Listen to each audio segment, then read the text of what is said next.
नमस्कार, स्वागत है आप सभी का हमारे खास शो चर्चा में। आपके साथ मैं हूं गौरव श्रीवास्तव। चर्चा में आज बात होगी प्रधानमंत्री मोदी के रूस दौरे की, जिसको लेकर तैयारियां चरम पर हैं। भारत रूस संबंधों में एक नई उड़ान अब देखने को मिलेगी और ये उड़ान न सिर्फ दोनों देशों के संबंधों को मजबूत करेगी, बल्कि रक्षा, सुरक्षा से लेकर व्यापारिक दृष्टिकोण को भी नई ताकत देगी।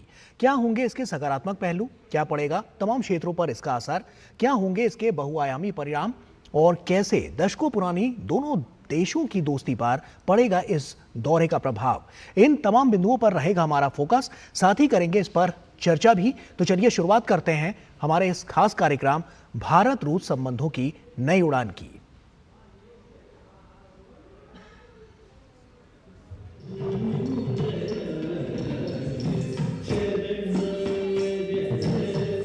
नरेंद्र मोदी जी, हमें रशिया में आपका स्वागत है। I'm really happy that relationship between two my beloved countries, my motherland Russia and India. Bharat और रूस की दशकों पुरानी दोस्ती कल से एक नया आयाम लेने जा रही है, जब प्रधानमंत्री मोदी अपने तीसरे कार्यकाल में पहली बार रूस जाएंगे। 2019 के बाद और रूस यूक्रेन जंग शुरू होने के बाद पहली बार प्रधानमंत्री मोदी रूस के राष्ट्रपति पुतिन के निमंत्रण पर 22वें भारत रूस शिखर सम्मेलन में हिस्सा लेने के लिए मॉस्को जा रहे हैं। इस दौरे को लेकर तैयारियां चरम पर हैं और लोगों में पीएम मोदी को लेकर जबरदस्त उत्साह देखने को मिल रहा है। I am happy to welcome the Prime Minister Narendra Modi. We are very happy to perform and welcoming dance program and represent this beautiful art form of India. PM Modi का ये दौरा 2 दिन यानी 8 और 9 जुलाई को होगा। प्रधानमंत्री मोदी की रूसी राष्ट्रपति पुतिन के साथ मीटिंग में कई समझौतों पर मोहर लगने की भी संभावना है और साथ ही आपसी संबंधों के तमाम मुद्दों पर फोकस किया जाएगा। भारत और रूस के बीच सन 2000 से एनुअल समिट की परंपरा रही है, जिसमें हर साल हमारे प्रधानमंत्री और रूस के राष्ट्रपति विजिट एक्सचेंज करते हैं। तो लास्ट एनुअल समिट जो हुआ था वो 2021 में हुआ था, जब प्रेसिडेंट पुतिन भारत गए थे और अब प्रधानमंत्री जी आ रहे हैं 2 सालों के बाद। तो ये विजिट उस कारण बहुत इम्पोर्टेंट है कि हम रीस्टार्ट कर रहे हैं एनुअल समिट की परंपरा। हम इस विजिट से काफ़ी उम्मीद रखते हैं कि जो हमारे संबंध हैं वो और भी सुदृढ़ होंगे। कैसे रहे हैं भारत और रूस के द्विपक्षीय संबंध और आर्थिक व्यवस्था में कैसे मजबूती आई है, आइए डालते हैं इस पर एक नजर। भारत रूस साझेदारी दुनिया के सबसे स्थिर रिश्तों में से एक है। सैन्य, परमाणु और अंतरिक्ष सहयोग के पारंपरिक क्षेत्रों में दोनों देश आगे बढ़ रहे हैं। राजनीतिक, रक्षा, व्यापार और अर्थव्यवस्था, विज्ञान और प्रौद्योगिकी, संस्कृति और लोगों के बीच संबंधों में वृद्धि हुई है। भारत और रूस के बीच राष्ट्रीय मुद्राओं में 60% व्यापार होता है। 2025 तक द्विपक्षीय निवेश को $50 बिलियन तक पहुंचने का लक्ष्य रखा गया है। द्विपक्षीय व्यापार को $30 बिलियन तक बढ़ाने का लक्ष्य निर्धारित किया गया है। दोनों देशों के बीच वित्त वर्ष 2023 से 24 में द्विपक्षीय व्यापार $65.70 बिलियन रहा। भारत और रूस के रिश्तों और व्यापार को और बढ़ावा मिल सके, इस लिहाज से ये दौरा बेहद खास माना जा रहा है। रूस भारत में क्रूड एनर्जी का एक महत्वपूर्ण सोर्स है। साथ ही भारत रूस का अन्य क्षेत्रों में भी व्यापार बढ़ा है, जिसके दूरगामी परिणाम सामने आएंगे। अपने इस 2 दिवसीय दौरे के दौरान प्रधानमंत्री नरेंद्र मोदी मॉस्को में रहने वाले भारतीय समुदाय के एक ग्रुप को भी संबोधित करेंगे। ये विजिट आई थिंक बहुत इम्पॉर्टेंट है, क्योंकि इस टाइम जो क्रूशल स्टेज चल रही है दुनिया के अंदर, तो उस टाइम पे मोदी जी का यहाँ विजिट करना एक बहुत इम्पॉर्टेंट रोल है। हमारे लिए वैसे काफ़ी चीज़ें यहाँ पे मोदी जी के आने के बाद चेंज हुई है। एक अब पे लोगों के देखने का नज़रिया काफ़ी बदला है। बहुत गर्व महसूस होता है बिकॉज़ उनके प्रयास और देशभक्ति की वजह से हमारा देश हर क्षेत्र में आगे बढ़ रहा है। हमें बहुत खुशी हो रही है कि हमारे मोदी जी यहाँ आ रहे हैं, इसलिए हम सब यहाँ पे अपने मिनी दुब्रोवका में इकट्ठा हुए हैं। लंबे अंतराल के बाद प्रधानमंत्री की मॉस्को यात्रा को लेकर लोग बहुत उत्सुक हैं और प्रधानमंत्री के मॉस्को पहुँचने का इंतजार कर रहे हैं। पीएम मोदी 8 से 9 जुलाई रूस के और 9 से 10 जुलाई ऑस्ट्रिया के दौरे पर रहेंगे और इन दोनों देशों के दौरों से पारंपरिक रिश्तों में और मजबूती नजर आएगी। मॉस्को से जैसिका और सुधीर यादव के साथ ब्यूरो रिपोर्ट, डीडी न्यूज। और वहीं प्रधानमंत्री नरेंद्र मोदी 8 से 9 जुलाई तक 22वें भारत रूस शिखर सम्मेलन में हिस्सा लेने के लिए मॉस्को जा रहे हैं। प्रधानमंत्री मोदी के रूस पहुंचने से पहले ही वहां के प्रवासी व्यवसायी लोग काफी उत्साहित हैं और इस यात्रा को काफी उम्मीदों के साथ देख रहे हैं। प्रधानमंत्री मोदी 8 और 9 जुलाई को रूस की आधिकारिक यात्रा पर आ रहे हैं और सबसे खास बात यहाँ का जो इंडियन डायस्पोरा है तमाम उम्मीदों के साथ इस यात्रा को देख रहा है कि जब दोनों नेता बात करेंगे तो यहाँ का जो बिजनेस है, पीपल टू पीपल टाइज हैं, वो कैसे और ज़्यादा बेहतर होंगे। यहाँ के इंडियन डायस्पोरा में तमाम जो लोग हैं, तमाम बिजनेसेस जुड़े हुए हैं, उनसे हमने बात की कि आखिर क्या चीज़ों की ज़रूरत है और इंडियन डायस्पोरा इस यात्रा को किन उम्मीदों से देखता है।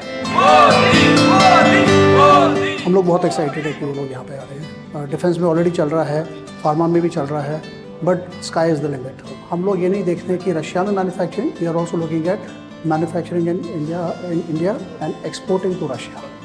सो both ways communication Jaan Ayurveda है, न्यूट्रास्यूटिकल्स है, विटामिन है, वो ग्रो कर रहा है और हम लोग बहुत स्ट्रॉन्ग है भारत इन सारे सेगमेंट में। प्रधानमंत्री जी जो आ रहे हैं, रशियन प्रेसिडेंट के साथ बात होने वाली है इनकी और सारे अथॉरिटी के साथ, तो फार्मा एक बहुत ही टॉप बिजनेस के लिए प्रोस्पेक्टिव है हमारे लिए और अच्छा कुछ होने का उम्मीद है।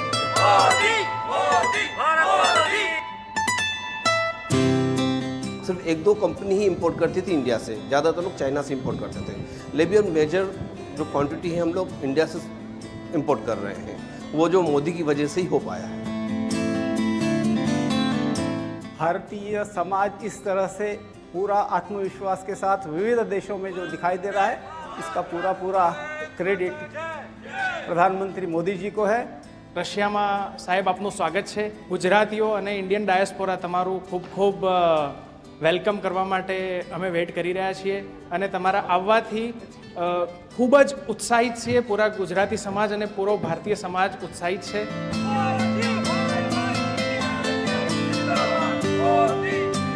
ये सभी इंडियन के मन में यही बात है कि मोदी जी आएँ और जहाँ के रिलेशन और अच्छे बने और बिजनेस और डेवलप हो।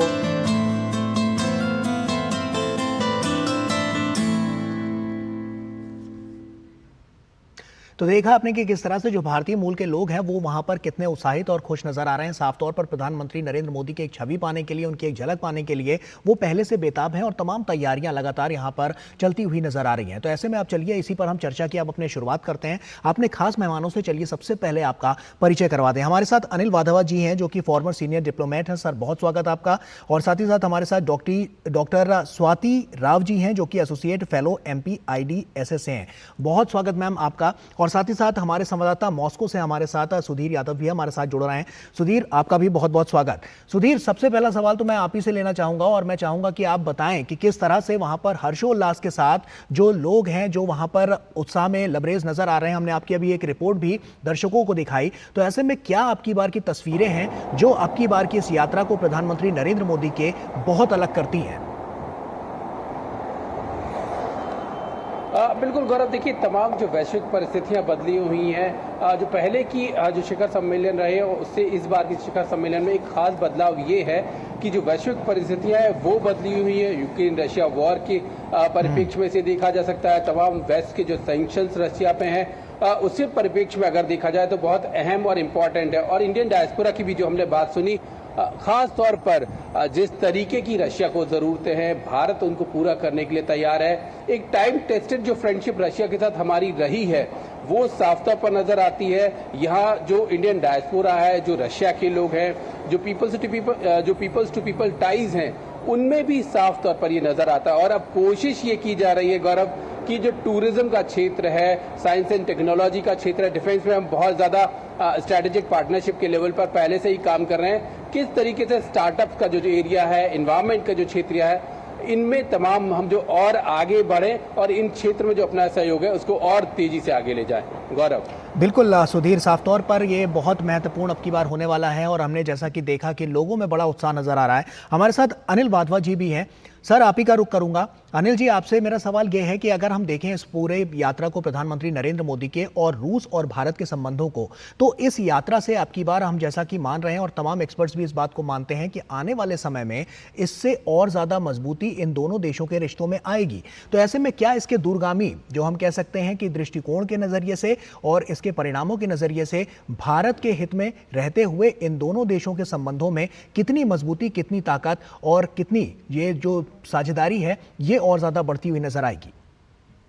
देखिए, भारत और रूस के बीच में एक प्रिविलेज और स्ट्रेटेजिक भागीदारी है जी। और जब भी कोई समिट मीटिंग दोनों नेताओं के बीच में होती है तो ये बहुत ही स्वाभाविक है कि कई सारे क्षेत्रों में बातचीत होती है और बात आगे बढ़ती है। जैसे हम देखें कि पिछले कुछ सालों से हम देख रहे हैं कि हमारा जो व्यापार है और इन्वेस्टमेंट है और एनर्जी है, इन तीन क्षेत्रों में बहुत ज़्यादा वृद्धि हुई है। उसके अलावा एनर्जी है, साइंस एंड टेक्नोलॉजी के एक्सचेंजेस हैं। अभी अभी आपके संवाददाता ने बताया कि स्टार्टअप के ऊपर जोर दिया जा रहा है, टूरिज्म के ऊपर भी जोर दिया जा रहा है और एजुकेशन का भी क्षेत्र जो आगे बढ़ रहा है। डिफेंस का जो क्षेत्र है वो पहले से ही बहुत मजबूत है। तो आगे चलकर हम देखेंगे कि जो एनर्जी और बैंकिंग और रेलवेज के जो सेक्टर्स हैं, कनेक्टिविटी का जो सेक्टर है, इन सब में इन्वेस्टमेंट्स के द्वारा भारत और रूस की रिलेशनशिप में काफ़ी प्रगति होगी। और भी कई क्षेत्र जो उभर कर आए हैं। एक तो एक reciprocal access for logistics agreement है जिसके ऊपर भारत और रूस कुछ दिनों से बातचीत कर रहे हैं। ये बहुत ही अहम एक एग्रीमेंट होगी अगर ये हो सके। उसके अलावा एक न्यूक्लियर क्षेत्र में कुडनकुलम को आगे बढ़ाते हुए उसी श्रृंखला में और न्यूक्लियर रिएक्टर्स के ऊपर भी विचार हो रहा है। तो कुछ सालों के बाद क्योंकि ये समिट हो रही है इसलिए इस बार इसका महत्व कुछ ज़्यादा ही। बिल्कुल। डॉक्टर स्वस्ति राव जी भी हमारे साथ जुड़ी हुई हैं, एसोसिएट फेलो MPIDSA से हैं। मैम, आपका स्वागत। और उसी के साथ मेरा सवाल आपसे ये है कि हम जैसा कि देख रहे हैं 2025 तक का एक जो बेंचमार्क सेट किया गया है कि $50 बिलियन तक इसे पहुंचाने का लक्ष्य रखा गया। तो ऐसे में हम कह सकते हैं कि यहाँ पर जो हम देख रहे हैं आयात और निर्यात को लेकर और साफ तौर पर निवेश को लेकर, क्या अब की बार भी कुछ बड़ा देखने को मिल सकता है इस यात्रा से? बिल्कुल। आप सबको मेरा नमस्कार। और देखिए, ऐसा है कि भारत और रूस के संबंधों की जो बात है तो I completely agree with the fact कि बहुत स्टेडफास्ट रिलेशनशिप है। और इतने अनसर्टन वर्ल्ड में, इतनी अनसर्टन दुनिया में एक आपको एक कंटिन्यूटी दिखती है, स्ट्रेटेजिक कंटिन्यूटी, एक स्टेडफास्टनेस दिखती है, वो इस बात को प्रदर्शन करता है भारत और रूस का जो रिलेशनशिप है। लेकिन गौर इस बात पे मैं जरूर लाना चाहूंगी कि देखिए, भारत और रूस के संबंधों में स्पेशली यूक्रेन वॉर के बाद से उसमें कुछ बदलाव आए हैं और वो जो बदलाव है वो स्ट्रक्चरल है। तो आज के डेट में जब आप बात कर रहे हैं कि लक्ष्य तय किया गया है, देखिए इस वक्त जैसे हमारा जो ट्रेड है और स्पेशली ट्रेड के लेवल पे इकोनॉमिक टाइज जो है वो बढ़ी तो बहुत ज़्यादा है, लेकिन उन इकोनॉमिक टाइज में एक एसिमेट्री है और इस एसिमेट्री के कारण ये जो इकोनॉमिक टाइज हैं इससे भारत का ट्रेड डेफिसिट बहुत बड़ा है। जैसे जो हम पहले तेल रूस से नहीं लेते थे वो तेल हमने रूस से लेना शुरू कर दिया और अगर आप एवरेज देखें तो तकरीबन मिलियंस की संख्या में पर मंथ इसका आयात हम करते हैं, मिलियंस ऑफ बैरल्स की संख्या में। और ऐसे में जो आज के डेट में हमारा जो बायलैटरल ट्रेड है वो तकरीबन $65-66 बिलियन का है, लेकिन एट द सेम टाइम जो ट्रेड डेफिसिट है वो $61 बिलियन का है। यानी कि हम रशिया को तकरीबन $4 बिलियन से ज्यादा एक्सपोर्ट नहीं कर पा रहे हैं। अब क्यों नहीं कर पा रहे हैं गौरव जी? इसके पीछे कारण पॉलिटिकल गुडविल या लैक ऑफ स्ट्रेटेजिक गुडविल नहीं है। इसके पीछे जो कारण है वो स्ट्रक्चरल है। क्या स्ट्रक्चरल कारण है? एक कारण तो ये है कि हमारा रूपी रूबल जो मैकेनिज्म है उसको हमें और बेहतर तरीके से काम कराना है। उसमें कुछ इश्यूज हैं और वो जो इश्यूज है वो कन्वर्टेबिलिटी को लेकर है, क्योंकि सेंट्रल बैंक ऑफ रशिया जो है वो लगातार कैपिटल कंट्रोल से रूबल की वैल्यू को स्टेबलाइज करता है वेस्टर्न सैंक्शंस के उसके प्रभाव को कम करने के लिए, पर ऐसे में उसकी कन्वर्टेबिलिटी अफेक्टेड होती है। तो एक तो ये इशू लेकर आना है। दूसरा ये कि देखिए, आपने गत कुछ महीनों में सुना होगा कि भारतीय बिजनेसेस में को एक आध को सैंक्शन किया गया वेस्ट की तरफ से जो ट्रेड कर रहे थे। तो ऐसी सिचुएशन में क्या होता है कि जो बिजनेसमैन है उनके ऊपर एक तरीके की इनसिक्योरिटी होती है और ये भी एक हाईएस्ट लेवल पर ही इस चीज का हमको निवारण करना जरूरी है।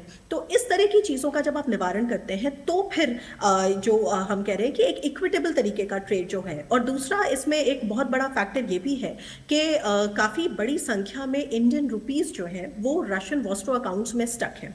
तो तकरीबन 8 या 12 बिलियन INR जो है वो स्टक है। और अगर आप कुछ सऊदी बेस्ड जो एजेंसीज है अगर आप उनकी रिपोर्ट्स देखेंगे तो ये संख्या और भी बहुत बड़ी है, ये जो मूल्य है ये और भी ज्यादा है।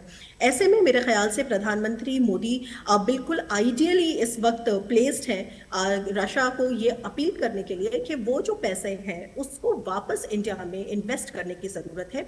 इसके ऊपर जो कोशिशें हुई हैं अभी तक, जो एक आध कोशिशें हैं, जैसे एक मैं आपको बता सकती हूँ कि कुछ शिप कंटेनर्स का जो अग्रीमेंट है वो हुआ है, हमारे को ऑर्डर मिला है भारत को। दूसरा जो सिक्योरिटी बॉन्ड्स हैं, गवर्नमेंट सिक्योरिटी बॉन्ड्स में रशिया ने इन्वेस्ट किया है, लेकिन ये उस तरह का नहीं है जिससे कि उतना बड़ा जो पैसा है जो फंसा हुआ है वॉस्ट्रो अकाउंट्स में उसको बैलेंस किया जा सके।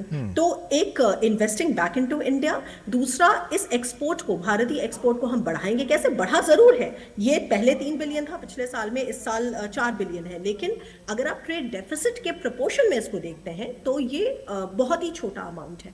तो अगर ट्रेड के लिहाज से अगर आप बात कर रहे हैं तो ये बिल्कुल सही समय है और इन स्ट्रक्चरल चैलेंजेस को एड्रेस करने का, क्योंकि देखिए यूक्रेन वॉर के पहले सिचुएशन ये थी गौरव के रशिया हमारा बहुत महत्वपूर्ण पार्टनर था, लेकिन जियो स्ट्रेटेजिक सेंस में और वेपन्स के सेंस में ना हम वहां से अपने हथियार आयात करते थे।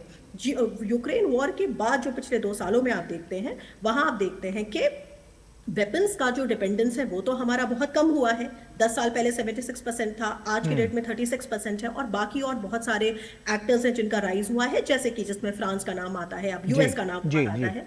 तो ये तो एक चेंज हो रहा है। तो इकोनॉमिक जो टाइज हैं उनको सही तरीके से, एक इक्विटेबल तरीके से अगर हमें इवॉल्व करवाना है तो इसमें इन चीजों का बहुत बड़ा रोल है। और लास्ट पॉइंट मेरा ये है कि अगर आपको मालूम होगा कि 2021 में जो हमने 2+2 मैकेनिज्म जो स्थापित किया था रशिया के साथ, जो उसकी लास्ट मीटिंग बेसिकली 2021 में हुई है, और 2+2 मैकेनिज्म भी इसके लिए बहुत सही होगा क्योंकि 2+2 जो है वो फॉरेन मिनिस्टर्स और डिफेंस मिनिस्टर्स के बीच होता है। तो इस तरीके की जो पॉलिटिकल डायलॉग्स हैं NSA लेवल पर तो हो ही रहे हैं, लेकिन उसके अलावा प्रधानमंत्री के लेवल पे हो रहे हैं, हेड ऑफ स्टेट लेवल पे हो रहे हैं। ये एक काफी समय के बाद हो रहा है, इसकी बहुत जरूरत है, क्योंकि स्ट्रक्चरल चैलेंजेस को एड्रेस करने के लिए मुझे लगता है कि प्रधानमंत्री मोदी से बेहतर इस वक्त यहाँ पे कोई नहीं है जो भारत का रिप्रेजेंटेशन कर सकता है। बिल्कुल, और ये सारी तस्वीरें भी साफ होंगी, क्योंकि जब हम देखेंगे कि प्रधानमंत्री और जब राष्ट्रपति पुतिन की वहां पर मुलाकात होगी तो कहीं ना कह सकते हैं कि जो 2 शीर्ष नेता हैं वो आने वाले समय में जो संबंध है उनको और ज्यादा प्रगाढ़ करते हुए नजर आएंगे। आप सभी हमारे साथ बने रहिए, क्योंकि वक्त यहाँ पर एक छोटे से ब्रेक का हो गया है। ब्रेक के उस पार ये चर्चा लगातार जारी रहेगी। आप सभी बने रहें, हम जल्द हाजिर होते हैं। आपके घर के खाने में रेस्टोरेंट जैसा स्वाद ले आए MDH का शाही पनीर मसाला। पनीर को क्या मस्त बना डाला। मैं क्या जी, सब जानते हैं, जहां दिखे मारियो, अपना समझ के खा लियो। स्वाद से सबको दीवाना कर दे, दीवाना कर दे। पता का चाय, गजब का स्वाद। सर, आप बहुत लकी है कि आपके बेटे ने हेल्थ इंश्योरेंस और बाकी सारी फॉर्मेलिटीज टाइम से पूरी कर दी है। मेरा बेटा? तो फिर आप? पॉलिसी बाजार। क्लेम के टाइम पे हमेशा आपकी हेल्प को तैयार। पॉलिसी बाजार, 1 करोड़ का हेल्थ इंश्योरेंस सिर्फ 390 रुपए महीने से शुरू। गोल्डी छोले मसाले, जहाँ जाए रिश्ते बनाए, जहाँ जाए रिश्ते बनाए, गोल्डी मसाले। ब्रेक के बाद एक बार फिर से आप सभी का स्वागत है और हम चर्चा कर रहे हैं क्योंकि प्रधानमंत्री नरेंद्र मोदी कल से यानी कि 8 और 9 जुलाई को रूस के दौरे पर रहेंगे। क्या कुछ उसके मायने हैं और क्या कुछ बड़ी बातें वहां से निकलकर सामने आ सकती हैं, किस तरह से इन संबंधों को और ज्यादा मजबूती और गति मिल सकती है, इस पर हमारा फोकस है और इसी पर हम चर्चा भी कर रहे हैं। अनिल जी, आप ही का रुख करूंगा। और जैसा कि हम देख रहे हैं कि सैन्य, परमाणु और अंतरिक्ष सहयोग के जो पारंपरिक क्षेत्र हैं इनमें बहुत बड़े विकास की संभावना नजर आ रही है और यही विकास है जो दोनों देशों को साथ मिलकर आगे और वैश्विक स्तर पर बड़ा बनाता हुआ नजर आएगा। साफ तौर पर अगर हम भारत की बात करें तो क्या लगता है आपको, कितना बड़ा परिवर्तन यहां से इन क्षेत्रों में आता हुआ नजर आएगा? देखिए, इस समिट मीटिंग में इन सभी मुद्दों पर बातचीत जरूर होगी जी। कब इसका अंजाम निकलेगा वो अभी कहना बहुत मुश्किल है।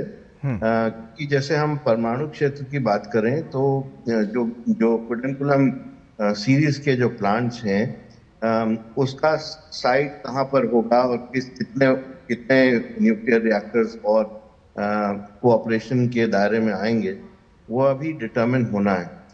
तो इस मुद्दे पर बातचीत तो जरूर होगी, आगे चलकर इसके परिणाम निकलेंगे। स्पेस के इश्यूज काफी सारे हैं। एक तो मैंने आपको बताया, एक तो reciprocal access for logistics agreement जो काफी दिनों से चर्चा में है। कब इसका निदान निकलेगा ये कहना मुश्किल, लेकिन S-400 के ऊपर बातचीत जरूर होगी क्योंकि उसके कई जो कंपोनेंट्स हैं वो अभी तक भारत में आए नहीं है, थोड़ा डिले हुआ है उसमें। और वो जो सप्लाईज हैं वो बहुत ही महत्वपूर्ण है और इनकी पूर्ति करना रूस के लिए बहुत अहम हो गया है। तीसरा मुद्दा जो डिफेंस के क्षेत्र में ही है, उसमें एक जो 5वीं पीढ़ी का फाइटर जेट है जिसके ऊपर भारत दूसरे देशों से बातचीत कर रहा है, तो सुखोई 57 की बातचीत आजकल उभर कर सामने आई है। उस पर अगर चर्चा हुई तो उसमें भी उसको अंजाम देने में भी काफी समय लगे। परमाणु और ऊर्जा सहयोग पहले से ही बहुत मजबूत है, लेकिन अंतरिक्ष क्षेत्र में भारत और रूस के बीच में एक स्पेस प्रोग्राम है जिसमें कि भारत के जो साइंटिस्ट हैं और जो भारत के जो एस्ट्रोनॉट्स हैं उनको रूस में प्रशिक्षण दिया गया है जी। वो बहुत अहम है क्योंकि आगे चलकर भारत का अंतरिक्ष रूस समर्थन से ही आगे बढ़ सकता है। बिल्कुल मैं समझता हूँ कि ये तीनों क्षेत्र बहुत ही महत्वपूर्ण।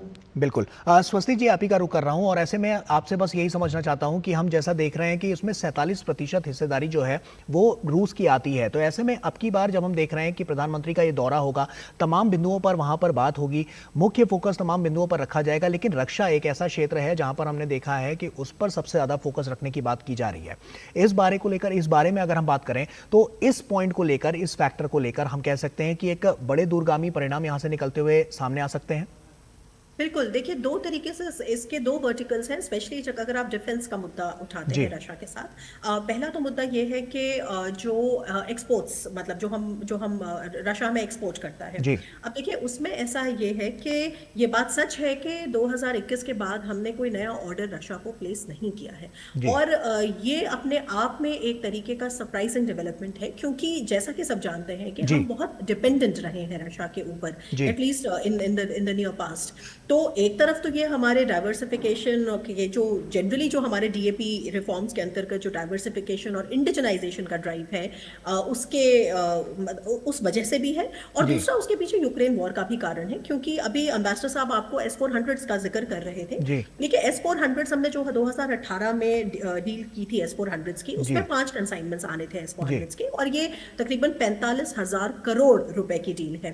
तो इनमें से 3 जो कंसाइनमेंट्स हैं वो तो यूक्रेन वॉर के पहले आ चुके हैं भारत, लेकिन जो 2 रिमेनिंग कंसाइनमेंट्स हैं वो अभी तक नहीं आए हैं। हमें उम्मीद थी कि 2022 में ये आएंगे, 2022 में, और स्पेशली जब यूक्रेन में युद्ध शुरू हुआ था तो इस पर काफी चर्चा भी हो रही थी कि उसके भविष्य का क्या होगा और कहीं ऐसा तो नहीं, और तरह तरह के कॉन्स्पिरेसी थियरीज आ रहे थे। तो देखिए एक तरफ ये है कि रशिया ने अभी जो हमें लेटेस्ट मालूम है वो ये है कि 2026 के 3rd क्वार्टर तक डिलीवरीज के लिए कहा है, जो अपने आप में थोड़ा अनसर्टन लगता है और इसके लिए भी मुझे मेरे हिसाब से ये एक बहुत बड़ा इशू है जिसमें हम किसी तरह की अनसर्टेनिटी या हम कोई ऐसा कोई हम स्कोप नहीं छोड़ सकते, इसमें हमको क्लियर। बिल्कुल स्वस्ति जी, ये साफ तौर पर नजर आ रहा है क्योंकि हमने देखा है कि इस तरह की जो तमाम जो यहाँ पर बातें हैं, जो मुख्य बातें हैं, जो मुख्य बिंदु हैं, इन पर तमाम फोकस रहने वाला है क्योंकि बहुत कुछ अब की बार निकलकर सामने आएगा जब प्रधानमंत्री वहां पर पहुंचेंगे और राष्ट्रपति पुतिन के साथ उनकी द्विपक्षीय वार्ता होगी तो बहुत कुछ निकलकर सामने आएगा। आप सभी हमारे साथ बने रहें, एक छोटे से ब्रेक का यहाँ पर वक्त हो गया है,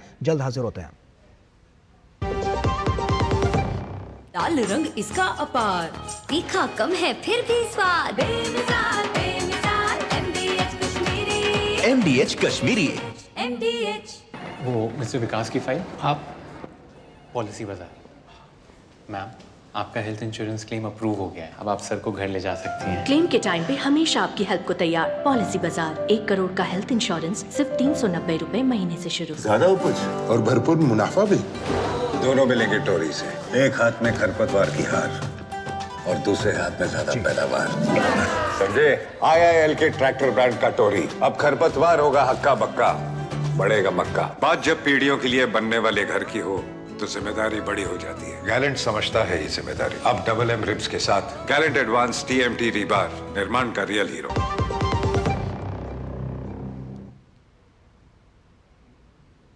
तो ब्रेक के बाद एक बार फिर से आप सभी का स्वागत है। और भारत रूस संबंधों की एक नई उड़ान देखने को मिलेगी, क्योंकि साफ तौर पर प्रधानमंत्री नरेंद्र मोदी अब रूस के लिए रवाना होंगे, यानी कि 8 और 9 जुलाई को वो वहां पर रहेंगे और तमाम बड़ी बातें वहां से निकलकर सामने आती हुई नजर आएंगी। हमारे साथ खास मेहमान भी इस पर जुड़े हुए थे, जिनसे हम लगातार चर्चा कर रहे थे। हमारे साथ अनिल जी भी जुड़े हुए थे और डॉक्टर स्वस्ति राव जी भी वहां पर जुड़ी हुई थी। तो आप सभी का बहुत बहुत शुक्रिया हमसे जुड़ने के लिए और अपनी बात रखने के लिए और तमाम महत्वपूर्ण जो बिंदु हैं उनको उठाने के लिए और जनता तक उन्हें पहुंचाने के लिए बहुत बहुत शुक्रिया आप सभी मेहमानों का। साथ ही साथ सुधीर यादव भी हमारे सहयोगी हमारे साथ जुड़े थे, उनका भी बहुत बहुत शुक्रिया, क्योंकि वो मॉस्को में हैं और पल पल की अपडेट जो कुछ भी वहां पर निकलकर सामने आ रहा है, किस तरह का उत्साह, किस तरह से लोग वहां पर खुशी अपनी जाहिर कर रहे हैं प्रधानमंत्री नरेंद्र मोदी के आगमन को लेकर, ये उन्होंने तस्वीरों के जरिए और अपनी रिपोर्ट के जरिए दर्शकों तक पहुंचाने की कोशिश की। तो ऐसे में हमारे इस खास कार्यक्रम चर्चा में आज के लिए फिलहाल इतना ही, लेकिन ये दौरा बहुत महत्वपूर्ण है और इससे जुड़ी जो तमाम बड़ी बातें हैं जो निकलकर सामने आएंगी इस दौरे की, वो हम आपके साथ साझा करते रहेंगे। बहरहाल